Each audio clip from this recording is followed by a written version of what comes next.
Students, हम chapter 4 of history the Mughal empire को read कर रहे थे।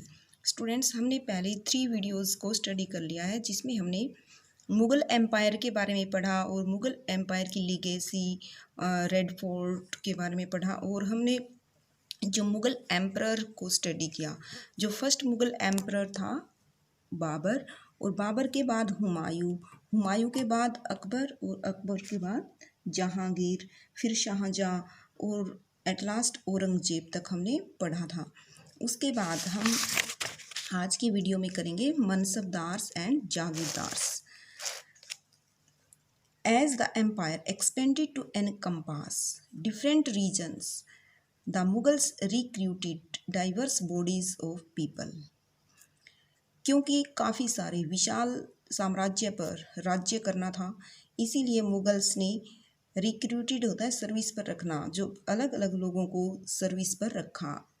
From a small nucleus of Turkish nobles Turanis, they expanded to include Iranis, Indian Muslim, Afghans, Rajput, Marathas and other groups. यानी starting में जब वो सर्विस पर रखते थे तो जो तुर्किश होते थे उनको ही हाई स्टेटस देते थे, यानी ऊंचे पदों पर तुरानीज या तुर्किश को रखते थे। और उसके बाद उन्होंने ईरानियन थे जो, और Indian, Muslim, Afghans, Rajput, Maratha, इन सब को भी अपनी सर्विस पर रखने लगे और ऊंचे पदों पर काम देने लगे। Those who joined Mughal service were enrolled as mansabdar. जो भी मुगल सर्विस ज्वाइन करता था उसको मनसबदार कहा जाता था। In term mansabdar refers to an individual who hold a mansab. मनसबदार का मतलब होता है एक व्यक्ति जो कि होल्ड आ मनसब, जिसके पास एक मनसब होता है। मनसब मीनिंग अ पोजीशन और रैंक, मतलब उसकी कोई न कोई पोजीशन होती है या रैंक होता है और उसको मनसब कहते हैं, पोजीशन या रैंक को, और उस व्यक्ति को मनसबदार। It was a grading system used by the Mughals to fix rank, salary and military responsibilities. ये एक ग्रेडिंग सिस्टम होता था मुगल्स के द्वारा जो यूज़ किया जाता था, और इसमें क्या क्या शामिल होता था, जो ये मनसबदारी प्रथा थी, इसमें ग्रेडिंग सिस्टम होता था और इसमें जो 3 चीज़ें होती थी, रैंक, सैलरी और मिलिट्री रेस्पॉन्सिबिलिटीज़। यानी जो भी व्यक्ति मनसबदार होता है उसका कोई न कोई रैंक होता है, उसकी सैलरी होती है और उसकी मिलिट्री रिस्पॉन्सिबिलिटीज होती हैं। Rank and salaries were determined by a numerical value called जात। जो रैंक या सैलरी उनकी निश्चित की जाती थी वो एक न्यूमेरिकल वैल्यू के द्वारा की जाती थी, जिसको जात कहा जाता है। जैसे कोई व्यक्ति है, उस मान लो वो 4000 उसकी जो ग्रेड है उसका, मान लो जैसे ए ग्रेड, बी ग्रेड होता है, तो इस तरह से उसकी जो न्यूमेरिकल, जैसे 4000 उसकी जात क्या होगी 4000, और दूसरा व्यक्ति है उसकी है 2000, तो जो हाई रैंक क्या हुआ 4000, तो उसको ज़्यादा सैलरी दी जाती थी। तो इस तरह से जो न्यूमेरिकल वैल्यू होती थी ना, तो उसको जात कहा जाता था। जैसे 4000 हुई, उसको हम रुपीज़ नहीं कहेंगे, उसको जात कहा जाता था। द हायर द जात, the more prestigious was the noble's position in court and the larger his salary। यानी जितना ज़्यादा उसकी जात होगी, द मोर प्रेस्टीज, तो वो उतना ही ज़्यादा, प्रेस्टिजियस मीन्स जो उसका जो रैंक है, मतलब कि जो इज्जत है, स्टेटस है, वो उसका उतना ही ज़्यादा होगा। और वो नोबल, मतलब कि जो व्यक्ति है, नोबल्स का मतलब यहाँ पे जो अमीर जो वो व्यक्ति है, उसकी पोजीशन कोर्ट में उतनी ही इज्जत से उसकी पोजीशन होगी, और वो लार्ज ही सैलरी, और उसकी सैलरी भी सबसे ज़्यादा होगी। मतलब कि जितना ज़्यादा रैंक होगा उतनी ज़्यादा सैलरी होगी। नेक्स्ट है the mansabdar military responsibilities required him to maintain a specified number of सवार और कैवलरीमैन। जो मनसबदार्स होते थे उनकी कुछ मिलिट्री रिस्पॉन्सिबिलिटीज़ होती थी, यानी सेना रखते थे वो अपनी, जब भी मतलब ज़रूरत होती थी वो अपने सैनिक सहायता प्रदान करते थे राजा को। तो उसको maintain a specified number of सवार, तो वो अपनी सेना के लिए काफ़ी सारे सवार रखता था, और कैवलरी मैन होता है घुड़सवार, घुड़सवार और जो कुछ पैदल सेना वगैरह वो रखता था। The mansabdar brought his cavalry man for review. जो मनसबदार होता था तो वो brought his cavalry man, cavalry man means यहाँ पे घुड़सवार। जो मनसबदार है ब्रोट हिज कैवलरी मैन, वो अपने कैवलरी मैन को लाता था जो घुड़सवार होता है। फॉर रिव्यू, रिव्यू का मतलब है अच्छी तरह से परखने के लिए, देखने के लिए। गोट देम रजिस्टर्ड, मतलब जैसे चुन लेता था वो सवार को, घुड़सवार को, और उनको रजिस्टर्ड करा, पहले उनको रिव्यू करता था अच्छे से जांच परख करके। गोट देम रजिस्टर्ड, फिर उनको पंजीकृत करता था, रजिस्ट्री कराता था। फिर देयर हॉर्सेस ब्रांडेड, उनके जो घोड़े हैं उनको ब्रांडेड किया जाता था, मतलब कि इस व्यक्ति का ये घोड़ा, इस तरह से मतलब ब्रांडेड हो जाते थे घोड़े। And then received money to pay them as salary, और इस तरह से उनको मनी देता था सैलरी के रूप में। Mansabdar received their salaries as revenue, जो मनसबदार होते थे उन्हें सैलरी दी जाती थी as revenue assignment called jagirs, मतलब कि रिवेन्यू असाइनमेंट के रूप में सैलरी दी जाती थी। मतलब कहने का मतलब है टैक्स के रूप में सैलरी दी जाती थी, और उसको जागीर कहा जाता था। जो टैक्स मिलता था ना उनको, उसको क्या कहते थे? जागीर।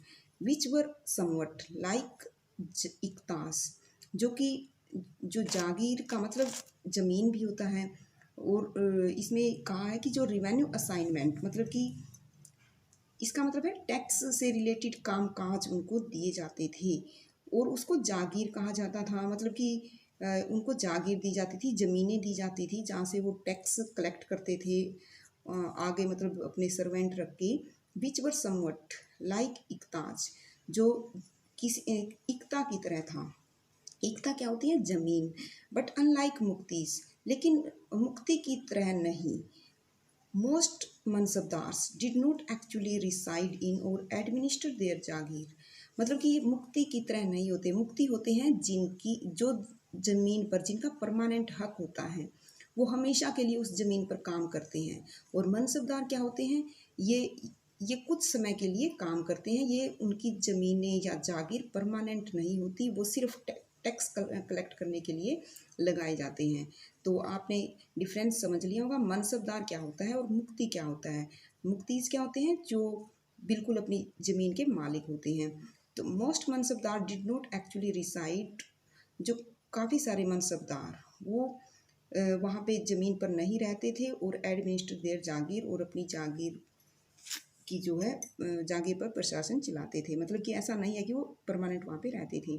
दे only had right to the revenue of their assignment, उन्हें तो सिर्फ अपने काम काज के लिए टैक्स मिलता था। Which was collected for them, जो उनके द्वारा इकट्ठा किया जाता था बाय देयर सर्वेंट, आगे मतलब अपने नौकर रखते थे टैक्स कलेक्शन के लिए।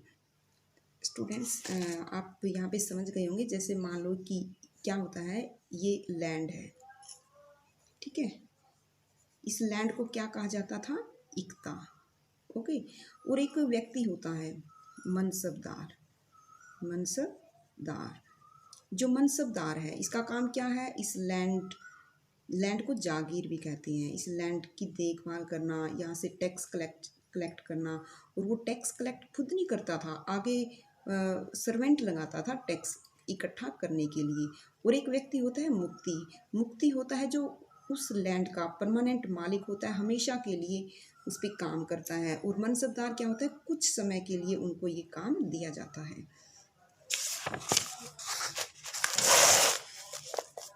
Mansabdar themselves served in some other part of the country, जो मनसबदार होते हैं वो किसी इलाके के दूसरे हिस्सों में वो काम करते हैं। ये नहीं है कि जहाँ पे वो रहते हैं वहीं पे ही वो सर्विस कर रहे हैं, वो मतलब किसी दूसरे इलाके में भी मनसबदार लगाए जाते थे।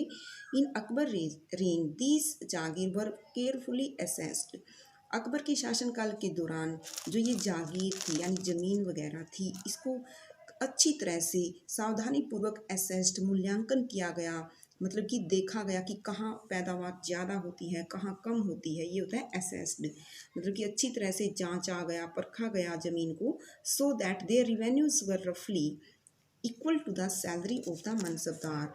और ये सब किस लिए किया गया, ताकि वहाँ की पैदावार के अकॉर्डिंग टैक्स लिया जाए और उसी के बेस पर जो मनसबदार है उसकी सैलरी डिसाइड की जाए। By Aurangzeb's reign this was no longer the case. लेकिन औरंगजेब के शासनकाल के दौरान ऐसा नहीं था। And the actual revenue collected was often less than the granted sum. और औरंगजेब के शासनकाल के दौरान क्या हुआ, जो मनी, जो टैक्स इकट्ठा किया जाता था, वो जो ग्रांटेड सम का मतलब है जो उनको सैलरी देनी होती थी उससे कम होता था। There was also a huge increase in the number of mansabdar. और औरंगजेब के शासनकाल के दौरान जो मनसबदार थे उनकी संख्या बहुत ज़्यादा थी, which meant a long wait before they received a jagir. जिसका मतलब ये था कि उनको अब जागीर मिल ही नहीं पा रही थी, मतलब कि मनसबदार ज़्यादा हो गए और जागीर कम हो गई।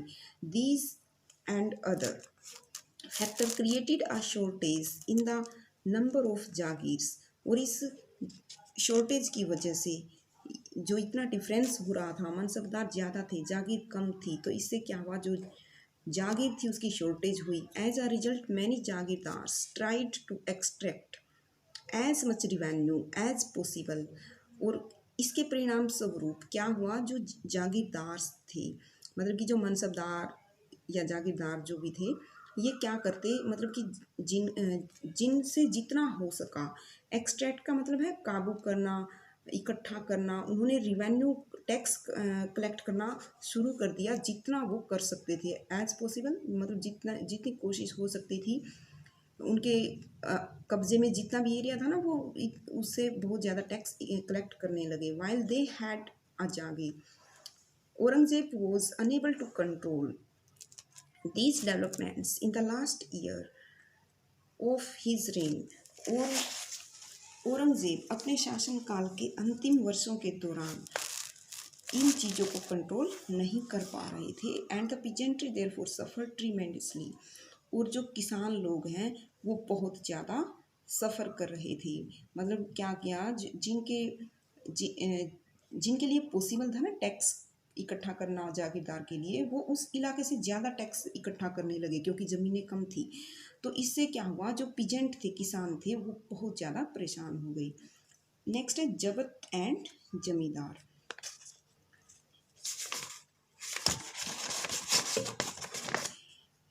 द मेन सोर्स, एक बार हम ये देख लेते हैं। अ mansabdar on March with his सवार। इस पिक्चर में क्या दिखाया गया है, एक मनसबदार है और ये उसके सवार हैं और ये लड़ाई के लिए जा रहे हैं। डिटेल्स, और ये जो इस पिक्चर को देखिए, यहाँ पे दिखाया गया है कि शाहजहाँ के शासनकाल के दौरान, शाहजहाँ के पिता के शासनकाल के दौरान यहाँ पे एक व्यक्ति, जो ऑफिसर है, ये मनसबदार ने जो आगे हेड लगा रखे हैं, वो एक किसान से ब्राइब यानी रिश्वत ले रहा है। और यहाँ पे हम देख रहे हैं कि जो ऑफिसर है वो भूखे नंगे किसानों से किस तरह से ज़बरदस्ती टैक्स कलेक्ट कर रहे हैं। तो इस तरह का करप्शन शाहजहाँ के पिता के शासनकाल के दौरान देखा गया। नेक्स्ट है zabt and zamindar. The main source of income available to Mughal rulers was tax on the produce of the peasantry. जो मेन सोर्स था इनकम का मुगल्स के शासनकाल के दौरान वो टैक्स, वो टैक्स ही था जो वो किसानों से कलेक्ट करते थे, किसानों से लेते थे। In most places peasants paid taxes through the rural elites. Rural elite का मतलब होता है गांव में जो इलाइट होता है अमीर लोग, जो गांव के अमीर लोग थे। यानी क्या किया मनसबदार ने, कुछ गांव में जो अमीर लोग थे उनको लगा दिया आगे टैक्स इकट्ठा करने के लिए। दैट इज़ द हेडमैन और द लोकल चिफ्टन। या फिर हेडमैन लगा देते थे या फिर लोकल चिफ्टन, यानी जो उसी एरिया में काम करने वाले जो अमीर लोग होते थे उनको आगे टैक्स कलेक्शन के लिए लगा दिया। मतलब कि एक चेन सी बना दी, वो उससे टैक्स लेगा, वो उससे टैक्स लेगा, इस तरह से मतलब आगे उन्होंने काफ़ी सारे सर्वेंट रख दिए थे। The Mughals used one term zamindar to describe all intermediaries, whether they were local headmen or village or powerful chieftain. देखो, टैक्स कलेक्ट करने के लिए मनसबदार ने कहीं पे तो रूरल इलाइट को लगा दिया, कहीं पे फिर शायद वो रूरल इलाइट होते थे, उन्होंने आगे लोकल हेडमैन को लगा दिया और लोकल हेडमैन ने आगे पावरफुल चिफ्टन को लगा दिया। तो इस तरह से एक चेन बनती गई और अकबर ने क्या किया कि जो भी व्यक्ति इंटरमीडिएट का मतलब मध्यस्थ होते थे, मतलब जो भी टैक्स कलेक्शन का काम करते थे, इन सबको एक नाम दिया जमींदार। वो इन सबको कहा कि हम इन सबको जमींदार कहेंगे। Akbar's revenue minister Todarmal carried out a careful survey of crop yield. Akbar के रेवेन्यू मिनिस्टर जो थे, जो कर मंत्री थे, ये अकबर के, जिनका नाम था टोडरमल, इन्होंने carried out of careful survey of crop yield, उन्होंने बहुत सावधानी पूर्वक सर्वे किया उत्पादन, खेतों में जो उत्पादन होता था फसलों का, अच्छे से सर्वे किया, प्राइसेस कीमतों का स्टडी की, and areas cultivated for 10 year period, और 10 साल तक जिन मतलब कि एक उन्होंने पूरा एक रिकॉर्ड रखा कि 10 ईयर्स में जो लैंड कल्टिवेटेड की गई, जिस लैंड पे फसलें उगाई गई, वहाँ पे कितना उत्पादन हुआ और उनकी क्या कीमत है, और ये किन वर्षों के दौरान 1570 टू 1580 के बीच ये स्टडी की गई। On the basis of this data, और इस डाटा के बेस पर टैक्स वॉज फिक्स्ड, टैक्स जो है फिक्स किया गया।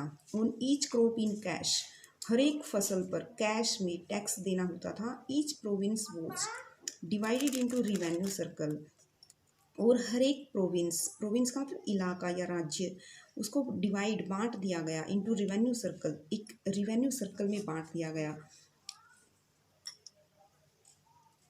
With its own schedule of revenue rate, और वहाँ पे जो फिक्स बना दिए रिवेन्यू के शेड्यूल और revenue rate for individual crops. हर एक, जैसे कि ज़मीन होती है, जितनी एकड़ में मतलब ऐसा होता है ना, ज़मीन हर जगह अच्छी फसल नहीं होती, तो जहाँ पे जिस एकड़ में अच्छी फसल होती थी वहाँ पे टैक्स ज़्यादा कर दिया, जहाँ पे कम यील्ड होती थी, फसलें कम होती थी, वहाँ पे कम टैक्स कर दिया। तो इस तरह से केयरफुल स्टडी करके उन्होंने रिवेन्यू को फिक्स किया। This revenue system was known as zabt, और किस तरह से मतलब उन्होंने पूरी इस प्रक्रिया को, किस तरह से टैक्स को फिक्स किया, इसको जब्त कहा जाता था।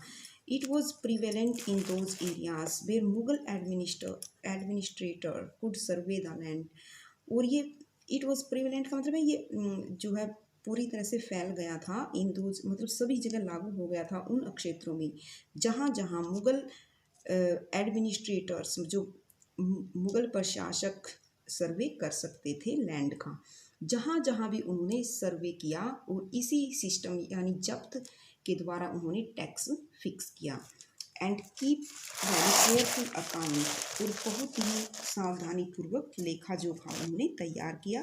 This was not possible in province such as Gujarat and Bengal, और ये गुजरात और बंगाल में ऐसा संभव नहीं हो सका, यानी कहीं ऐसे प्रोविंस थे जहाँ पे लोगों ने रिबेल किया, विद्रोह किया, तो वहाँ पे इस तरह का सर्वे पॉसिबल नहीं हो पाया।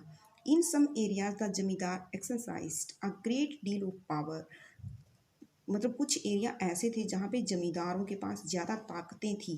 The exploitation by Mughal administrator could derive them to rebellion, और जो मुगल एडमिनिस्ट्रेटर उनके साथ जो एक्सप्लॉइटेशन यानी शोषण कर रहे थे, वो उससे क्या हो गए, मतलब कि उन्होंने क्रांति की आंदोलन शुरू कर दिए।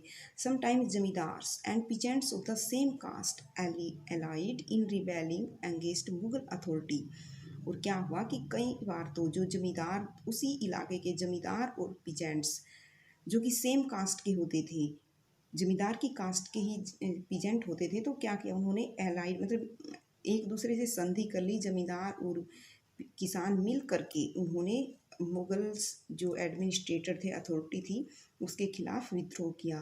These peasants revolts challenged the stability of the Mughal empire, और ये जो पीजेंट ने जो विद्रोह शुरू कर दिया, ये एक चुनौती बन गई मुगल एम्पायर की मुगल एम्पायर के अस्तित्व के लिए from the end of the 17th century के एंड तक क्या हुआ कि जो किसानों ने विद्रोह कर दिया और उससे जो मुगल एम्पायर के लिए खतरा साबित हुआ किसानों का विद्रोह। इस वीडियो में हम यहीं तक करेंगे। Thank you for watching the video.